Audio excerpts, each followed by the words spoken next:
Welcome, everybody. Good morning. I'm going to make sure I stand out of the light of the camera lights. Thank you all for being here today. This is such an exciting day, and it's such an honor to have all of you here. My name is Corey Klossman, and I have the privilege of serving as the president here at Southeast Technical College. And this is just such an exciting day. And I can't say thank you enough to Wells Fargo. We have a relationship with them that goes back several years. They help fund some of our financial literacy training that we've done. So when the opportunity came along this fall, when they said, is there something that we can do to partner to work on affordable housing? Is there some way that we can tackle this together? We immediately knew the perfect project. So we have a lot of wonderful programs here on campus, a lot of great programs within our trades area. Our construction management program has a great partnership with Habitat for Humanity here in town. They are able to go around the community and help build houses, which is great for the community. It also means that they are working outside in conditions like we are seeing this week.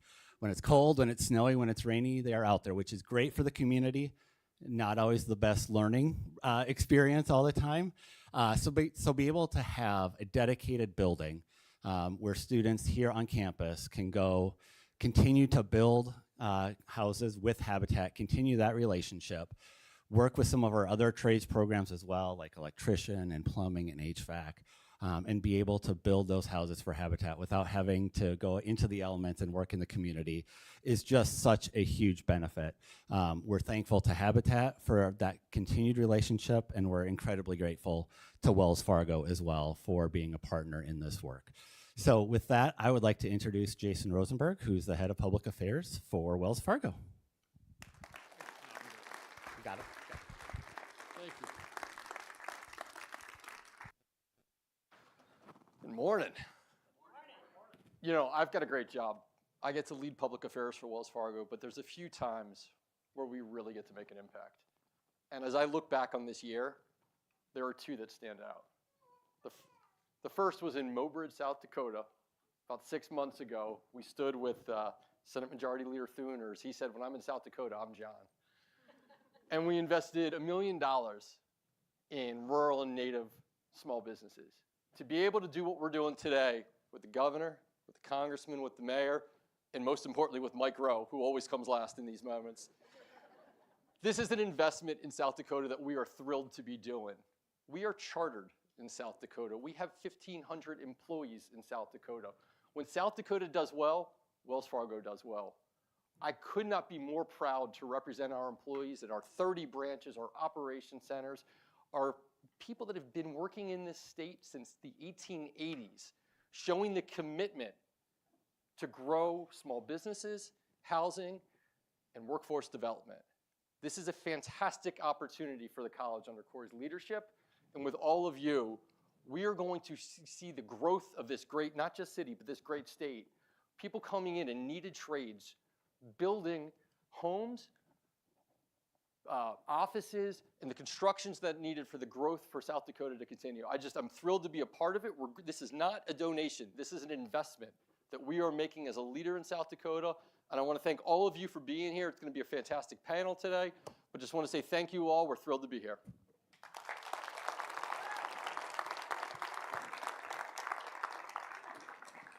I got a large check somewhere. It is over there we go. This is the best part of the day.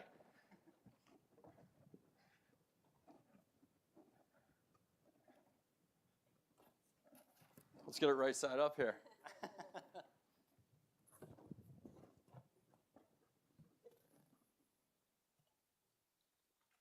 You're going to need a big wallet for it. I got a bank that can handle that for you. Take it to the ATM.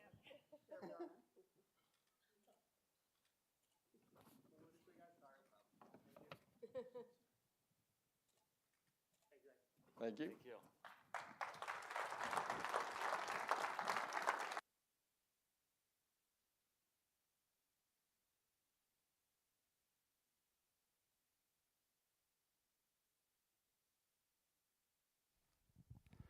Thank you very much, Jason. With that, please join me in welcoming the governor for the great state of South Dakota, Larry Roden.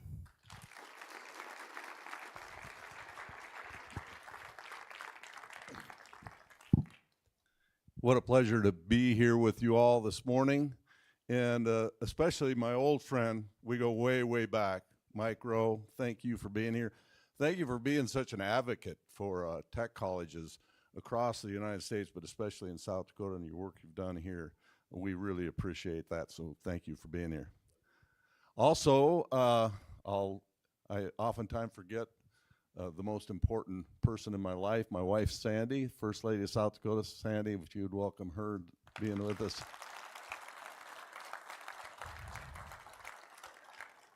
It's such an honor for me as governor to represent the tech colleges, because I think we've come such a long way.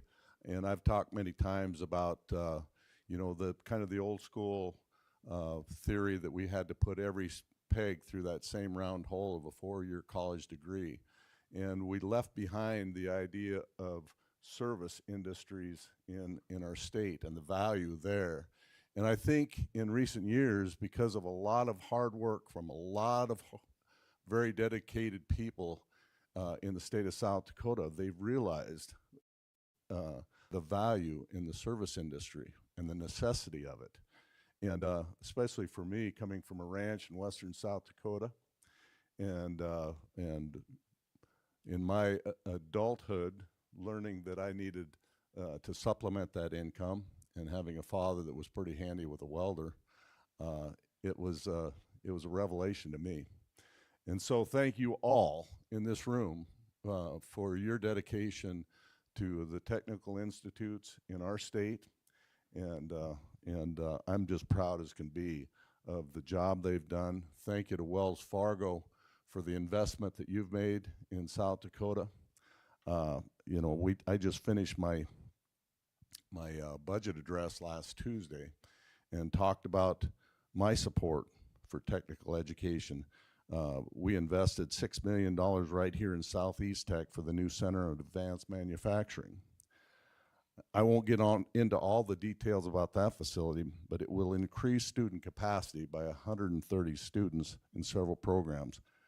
The state will support 1/4 of that project, and the rest will come through a mix of federal, local, and private funds.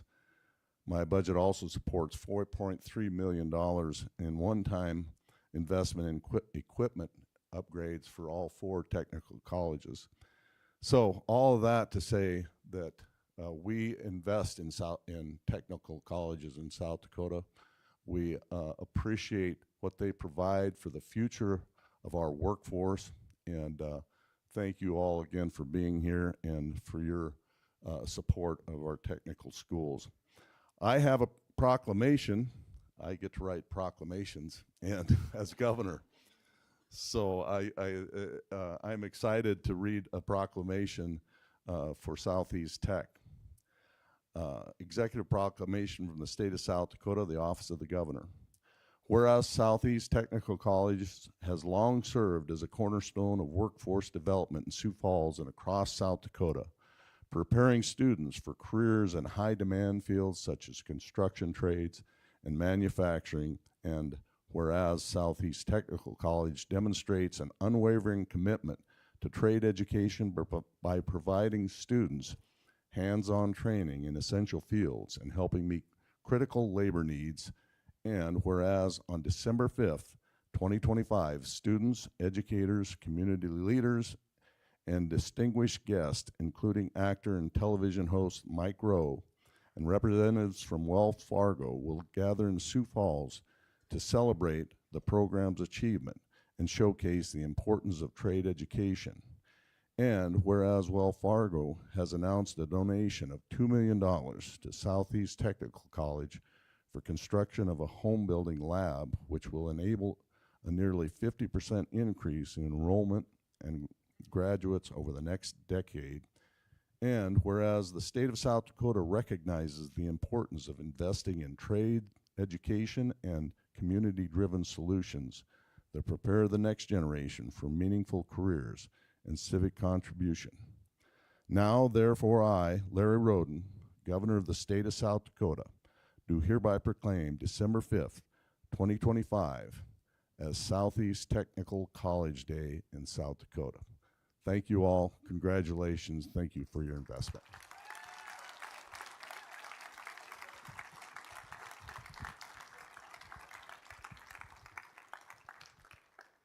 Corey. And I believe I get the pleasure of introducing the winner. Let's see. I have the envelope. Drum roll, please. I was given the honor of getting to pick the winner, so really isn't much of a surprise to me. It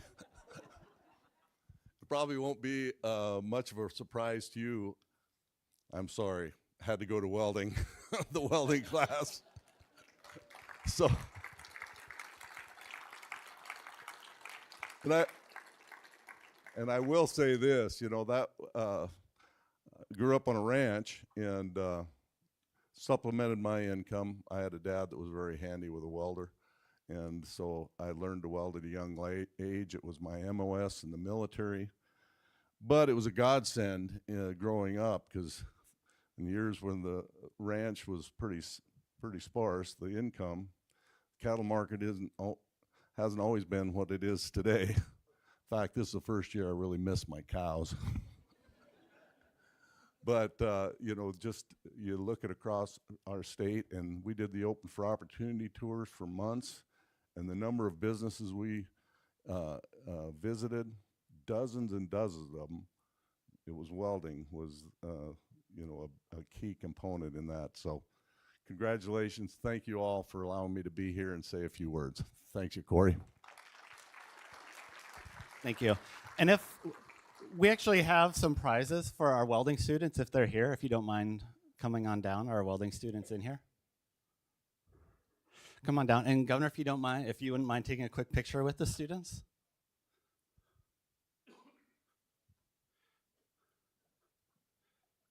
Say, don't be shy.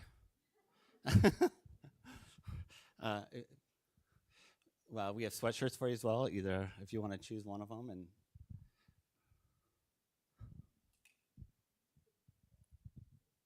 it's okay. He doesn't bite, I promise. He's really a nice guy.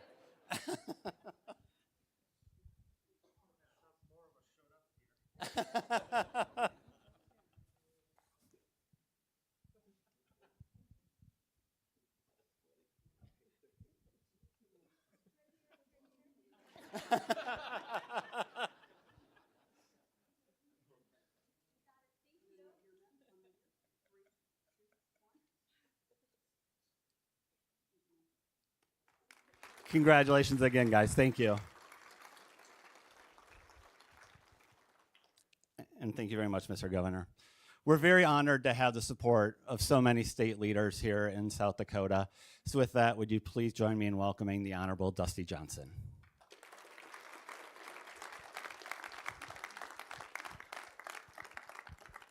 At some point, I'd been told I should introduce Paul. Are you introducing him or am I? You got him. Okay, sounds good. Well, my my wife Jacqueline and I got married pretty early in life. Wasn't a ton of money, so the apartment we moved into cost us $215 a month, if you can believe that. This was not 1955, by the way. And that first 30 days, we caught 21 mice. This does not seem like, I mean, you think being married to me would be fantasy land, but apparently there were some rough spots too. So we did apartment living for a few years, as so many couples do. And when I was 28, there on 413 Fair Oaks Avenue in Mitchell, we bought a house. And of course, there are a lot of people involved in that process. You got a home inspector, and you got the title company, and you got the realtor, and there's just people and people for weeks as you go through this process. And after it was ours, we walked through that door, and my wife started to cry. And that scene of joy, of accomplishment, that plays out thousands of times every single week in this country. But very rarely does it occur to people, as a lot of office folks, and they're good folks and they're necessary, but the inspectors and the title company and the realtors, that somebody built that damn thing. For anybody else in that process to have been involved, somebody had to build that home. And so I've just got to say to Wells Fargo, this is really incredible. Because the students that are going to be participating in this journey for years to come, they are the dream makers. That was a dream come true for Jacqueline and Dusty Johnson. And it wasn't the title company that made that dream come true. Now, if the students are bringing the American dream closer into focus, before I get off stage, I just got to tell you, there are forces that are trying to pull that American dream a little out of focus, make it a little blurrier. It's harder and harder and harder to build things in this country.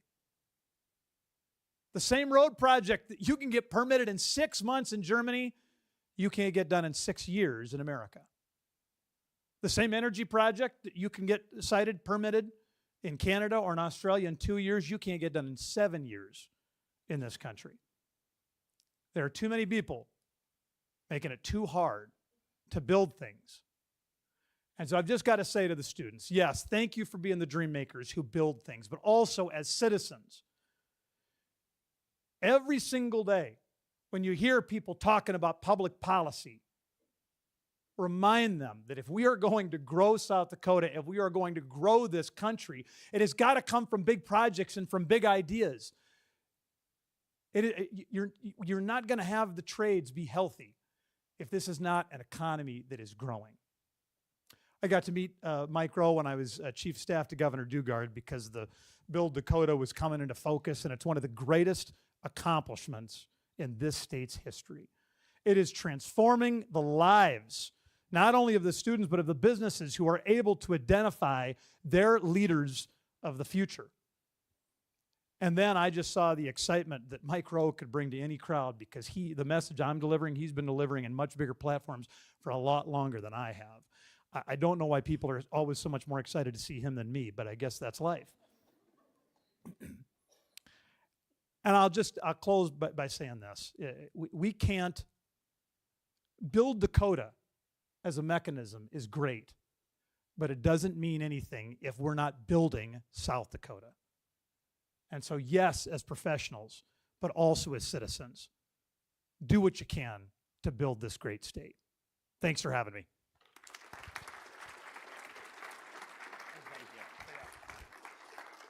Thank you very much, Congressman.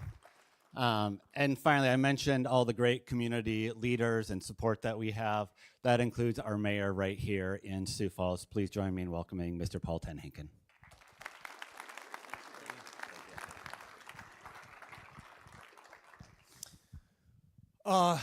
Some Office fans in the room? Any Office fans? Okay, I was seeing the guys outside as they were presenting the big check. You remember the episode where Michael Scott comes up with the run to cure rabies? And they raise $500 and they spend $300 to print the big check. So they only net $200. So I hope you didn't spend too much money printing the big check that we could have. $1.8 million. Yeah, but first off, you glossed over it really quickly, but Wells Fargo is chartered in the state of South Dakota. That is a real big deal. They have a long history in the state of South Dakota, and that charter here is a big deal. And so I don't want to quickly gloss over that because they have a long history here in South Dakota. So Wells Fargo in the city of Sioux Falls has a long history here. So that investment, this investment here is not new for Wells Fargo to be invested in our community. So I want to thank you guys for your continued investment in Sioux Falls, South Dakota. One of the things that Sioux Falls has going for it, amongst many things, is we are growing like crazy. And it's exciting, but it's also why I have a lot more gray hair than I had 7.5 years ago. And, we're growing by 2.5% to 3% every year. And that's compounding on a much bigger number every year. And those people need housing. And it's probably the number one challenge in this community right now is keeping up with the housing needs. And for that, we need a lot of technical skills to keep up with that. And quite honestly, we're falling behind in it.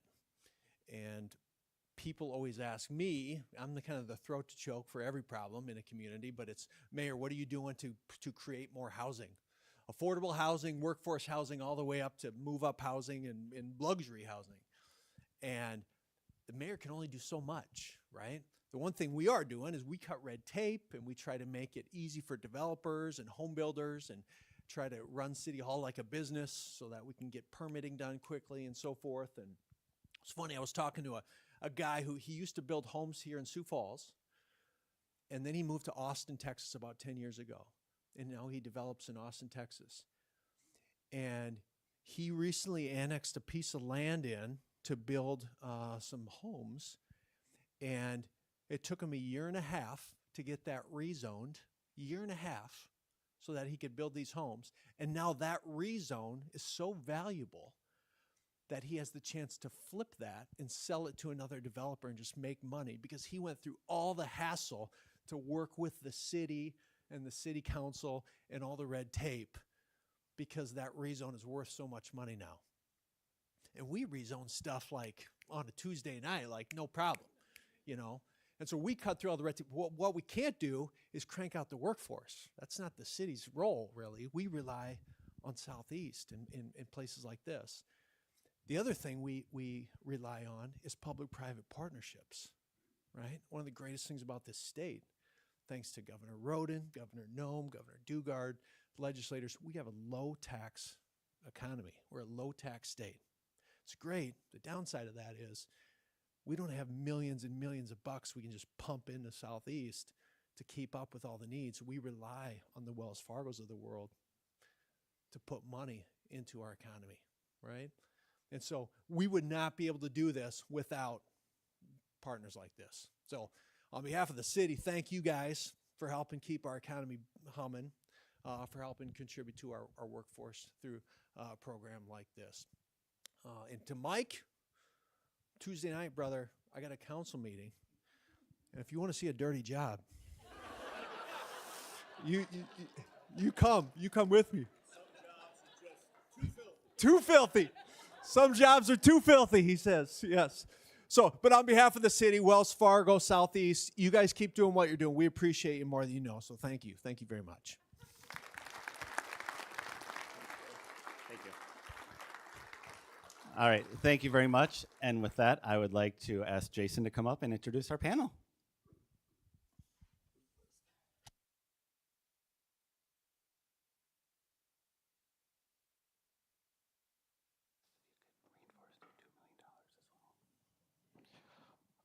This is the stage again. This is fantastic. Can I please welcome Governor Larry Roden, Congressman Dusty Johnson, the Honorable Mike Rowe, Austin, I'm going to mispronounce this, I apologize, Austin Eimers? Eimers, I should have gotten that right. Andrew Wool, am I 2 for 2? Way up. I'm not going to mess this one up. And Matt Haynes. Got 1 out of 6 right there.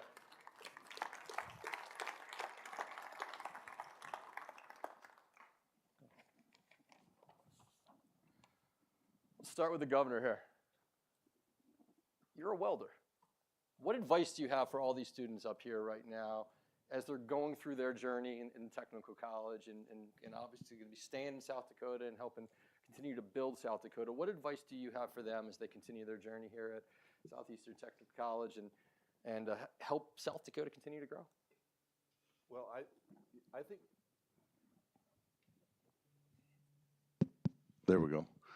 I think from my experience growing up on a ranch and then supplementing my income with a welding, it occurred to me, I've said it many times, I'd find myself feeling guilty if I had stuff to do on the ranch and orders to fill in the welding shop. If I felt like I was cheating if I went to the shop and did that, because it felt like I was doing it for entertainment rather than work.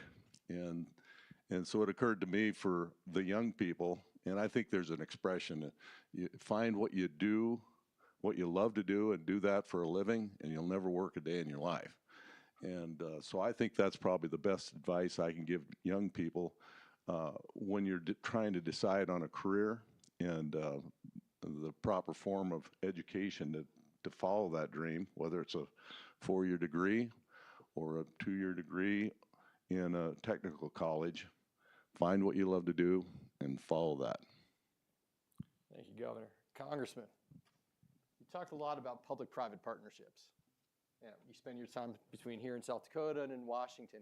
What makes $2 million investment from Wells Fargo, working with state government, obviously elected officials from Washington, what makes a public-private partnership so important when it's focused on the trades? First off, I want to say a lot of good wisdom from the governor right there. Now, the only downside is that nobody really wants to go fight with AOC in DC every week, but somebody's got to do it. So there is a certain amount of duty that comes in a career periodically. But what really powers those careers are these public-private partnerships. I mean, Paul said it exactly right. There are some things that government shouldn't do or can't do or isn't well positioned to do. And when you've got Wells Fargo, who understands that an injection of capital like this is an investment, as you said, and not just a donation, that shows you that you've got a partner who gets it. They understand the kind of force multiplier that can come from putting capital there and making important things happen. And I would say this by way of closing, there have been so many good things that have happened in this state because we've had great philanthropists and great corporate philanthropists step up. When we talked earlier about Build Dakota, I mean, gang, that would not be a possibility without unbelievable generosity from corporate partners. That was not just a check state government wrote. And so to the extent that the state can continue to harness that, Jason, then we're going to be continuing to cook with grease. Mike? Being here with Mike is like being at Shea Stadium in 1966 with the Beatles, by the way. Just the following he gets. This is what it is. It's called managing expectations, okay? Let's manage them a bit. There's no better advocate, not in South Dakota, not in the United States, but in the world, for the value of technical schools like Southeastern Texas. Well, let's go with the universe. He's galactic. Why is this so important? What is the role that a Southeastern Technical College plays on the need going forward? Look, you have to understand how weird this is for me, right? I mean, 17 years ago, I started MicroWorks as an attempt to shine a light on a couple million good jobs that were open during the recession. It was a very strange time to be talking about the skills gap because the headlines every day were focused on the number of people who were out of work. But on dirty jobs, everywhere we went, even with 12 million people unemployed, we saw help wanted signs. And so I knew there was something going on in the country that wasn't getting a lot of press. I knew there were genuine opportunities waiting to be filled, and there was a skills gap, but there was also a will gap. And the enthusiasm for the opportunities that existed back in 2008 was really not so different than what we're dealing with today. You know, we've got, nearly 7 million open positions in this country. Most of them don't require a 4-year degree. They require the kind of training that you can get here at Southeast. That's just a fact. So over the years, as we saw shop class slowly start to reemerge, as we saw student debt go to $1.7 trillion, all of these things just made it clear that there was another narrative going on that deserved attention. So I went to Congress in, I guess it was 2010. I testified before both houses, and I talked about the need for some kind of national effort to reinvigorate the skilled trades. And I've been doing that ever since as best I can in front of whatever audience would have me. Yesterday morning, I was talking to Dana Perino on whatever that show is, America's Newsroom, I guess. And she said, Mike, you called it. You saw it. You know, and I said, well, I couldn't miss it. Like I had a front row seat 4 years to these jobs. I'm by no means an expert in any of it. But to answer your question, Jason, it matters to me now because really for the first time in my life and certainly in my career, I'm watching the headlines literally catch up to my smack, right? And it is beyond strange to hear your comments, Congressman, and yours, Governor, to see companies like Wells Fargo. I mean, I've been doing this for a while. I've worked with Ford and Caterpillar and Kimberly-Clark and a lot of big companies that have big lots and lots of skilled labor under their umbrella. Now something new has happened. Now some of the biggest companies in the world are making a huge difference by leaning into this. And no one's had a bigger impact on my foundation to date than Wells Fargo. The impact they're going to have on this city, I believe, is going to be exponential. But here's what I would say that I think matters. I hope it matters to you guys. And I said it here 15 months ago, Corey. Was that when I was here? So like literally sitting in it. Where's Corey? Right over He's here, so sorry. tall. How can I miss you, man? There you are. Few months ago. I mean, I was literally sitting here 15 months ago talking about Build Dakota and talking about Sioux Falls and saying, look, guys, I'm telling you, what you've done here is truly a template for the country. It really and truly is. I've talked to lots of different governors. I've been to every state half a dozen times. They're all struggling in their own way with this same thing. But Build Dakota set a benchmark. Wells Fargo coming in 11 years later and doing this, that's another benchmark. And I promise you, Texas is watching, and Pennsylvania's watching. Dave McCormick is watching. Governor Abbott is paying attention because you guys have literally built the foundation for what the country needs to do in order to genuinely reinvigorate the trades. And I don't want to overstate it, but not a week goes by at MicroWorks when I don't hear from the leader of some important industry in our country. Most recently, the American maritime base, right? They called and said, Mike, we are having a hell of a time recruiting welders and electricians. These guys, by the way, are in charge of building our nuclear-powered submarines, right? 2 Columbia, 1 Virginia class a year to be delivered to the U.S. Navy. That's what these guys do. It's 16,000 individual companies working together to build our nuclear subs. Kind of a big deal. It's the pointy part of the spear. These subs need to be built. I said, well, how many are you looking to hire? Guy says 250,000. 250,000. Now, granted, that's over the next 7-8 years, but they need 100,000 yesterday. That's one industry. Jim Farley at Ford will tell you the same story. He's got 6,000 open bays this morning, right now, in Ford alone. He's going to build his own trade schools within his own company. AI, don't even get us started there, right? I talked to Larry Fink over at BlackRock. He's running $12 trillion in money, and his portfolio alone, he says he needs 500,000 electricians, like yesterday. So if there were an alarm bell here, I would ring it. And I would say that our country is coming up to speed with the fact that the math isn't adding up. 5 retire every year, 2 replace them. It's been that way for over a decade. 5 out, 2 in. Everybody is looking around to figure out what the secret sauce is. The secret sauce is in Sioux Falls. The secret sauce is schools like this, companies like yours, and concerned citizens making a persuasive case and shining a light on the individuals who are actually going to do the work. Sometimes it looks like a big goofy check with $2 million on it. Sometimes it looks like a couple sweatshirts. It's a gesture for the kids who are on the front line doing the work. It looks like a lot of different things to a lot of different people. But in the end, the skills gap is real. Closing it is hugely important on a local level, but on that other level, it's only a matter of national security, and that's why I care. Thanks, Mike. I actually want to talk to the people that this is really about today. Let's start with Austin. What inspires you to pursue a career in construction management?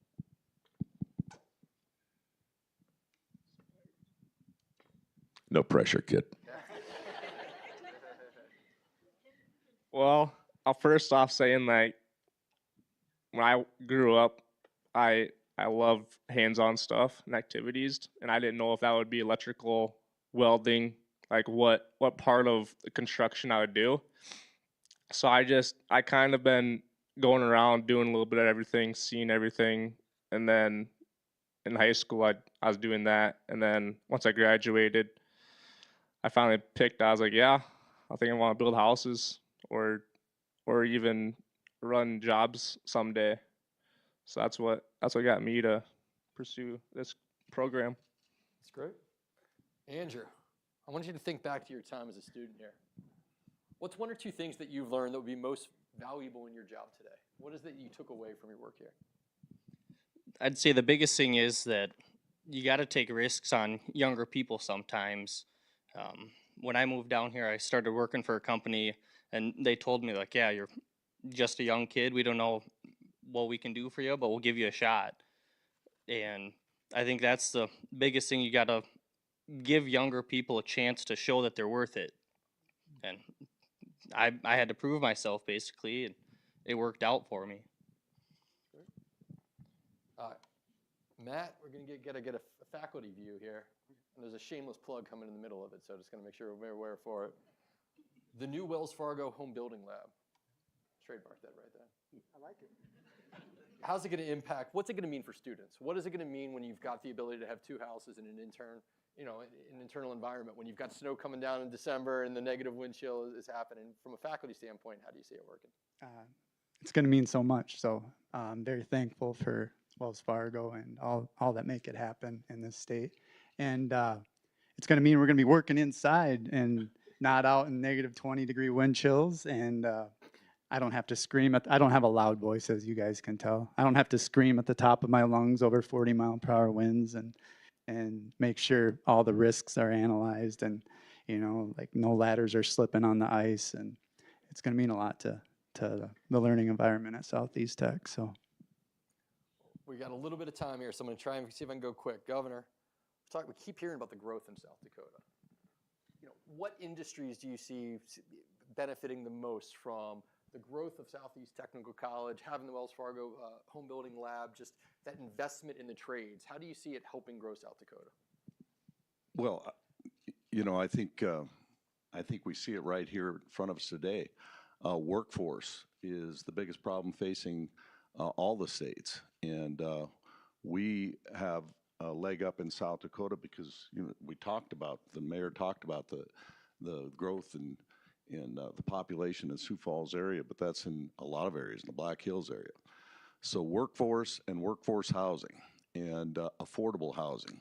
And so you've hit the nail on the head, Wells Fargo did, in a targeted investment in a state that's not afraid to be the leader and to stand out among states and be an example. So, it might sound like it's pandering, but I think it's absolutely true that is a key element for the future of South Dakota. Congressman, public policy plays a role here. We see that obviously in the state, but we see it in Washington. You sit on committees of jurisdiction, you hear testimony. We see it in practice today. How do you bring those two things together? Talked about permitting reform. You talked about things that actually allow shovels in the ground. What is it that we can do to actually help expedite that to see more Southeast Technical Colleges graduate students and fill the jobs that Mike's talking about? For a lack of vision, the people perish. I mean, you got to start with vision. And part of that is, the first part of that is identifying the problem. Regulation, I mean, government has done a lot wrong in this permitting and siting space. So look at home building. The National Association of Home Builders say that 24% of the price of a house is tied to state, federal, and local regulations. Some of those regulations, of course, we need. But the price of the regulations is $94,000 on average for a new house. Do we think we're getting a good value out of that? Do we think we're getting $94,000 worth of value out of that? I don't think so. I think there's an opportunity for us to turn that dial from a public policy perspective. And it's not just home building. The average American family pays $16,000 more a year because of federal regulations. Again, some of that is necessary, but not all of it is. So in Congress, we have rolled back 24 major regulatory packages that were unnecessary that have come about in the last 4 years. That is not a magic wand. It's not a silver bullet. It's not going to stop inflation in its tracks overnight.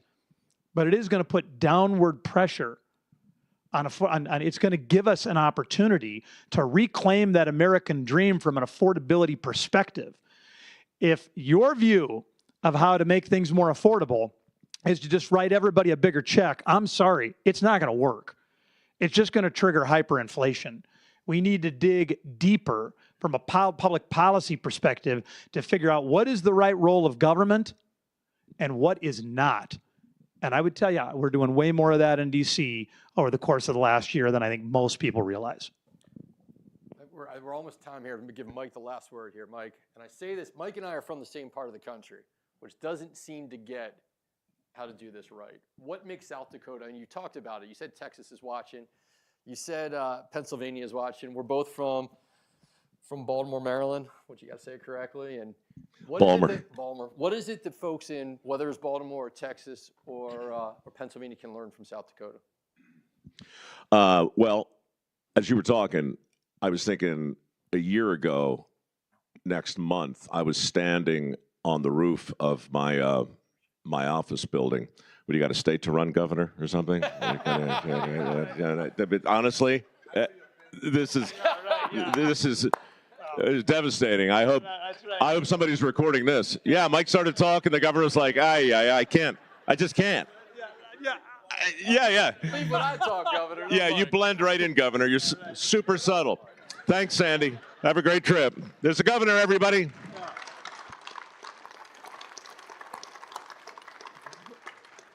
Well, I thought he'd never leave. He's back. If people want, I can fill that seat. I'm just saying. Oh, no. Well, there's your soundbite. So a year ago, next month, I'm standing on the roof of MicroWorks World Headquarters in Santa Monica, California, in the Republic of Santa Monica, looking north, watching the Palisades burn. I'll never forget it. It was the most breathtaking natural conflagration / disaster I'd ever seen.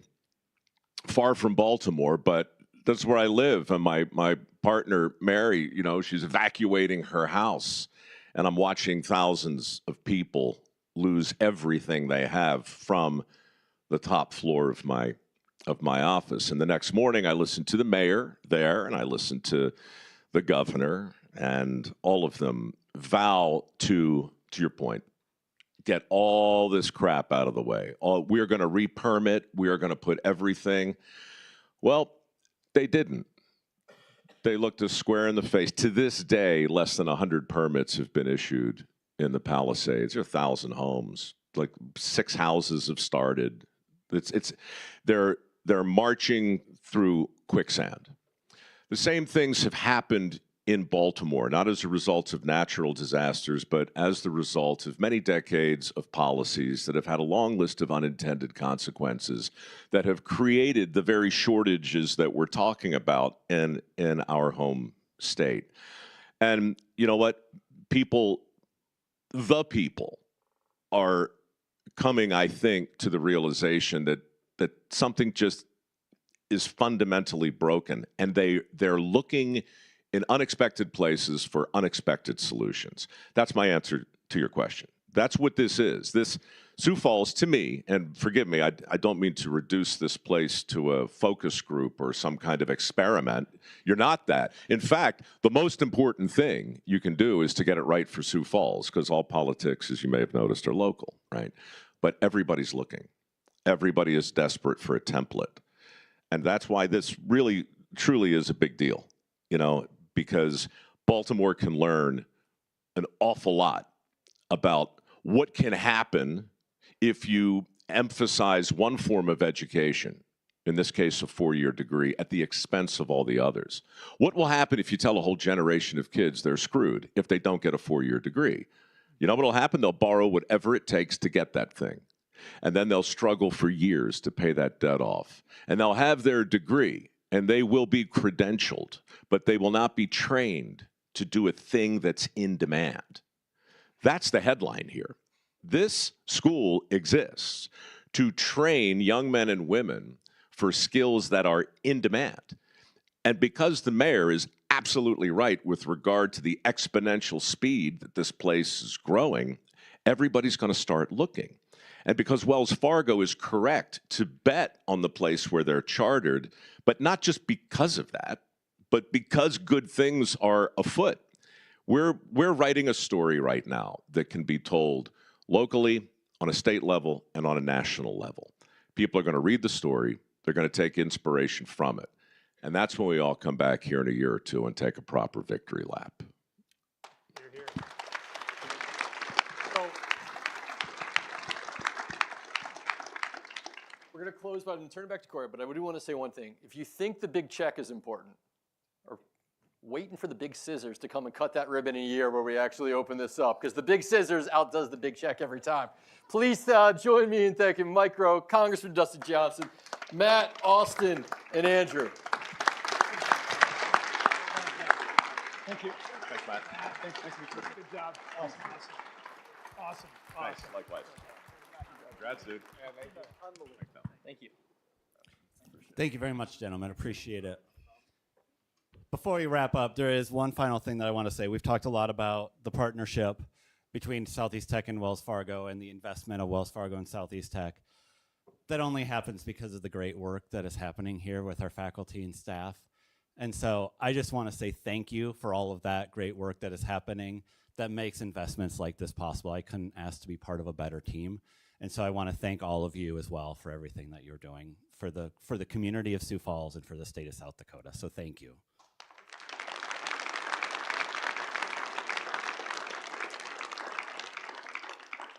With that, I want to thank you all for being here. Our trade showcase out in the Commons will continue until around noon. For those of you that we have invited to stay for lunch, we'll get started around 11:45 or so on the third floor in the Glasston area off the Commons as well. So thank you all for being here today. Appreciate you joining in our celebration and hope to see you back here in about a year for the big scissors.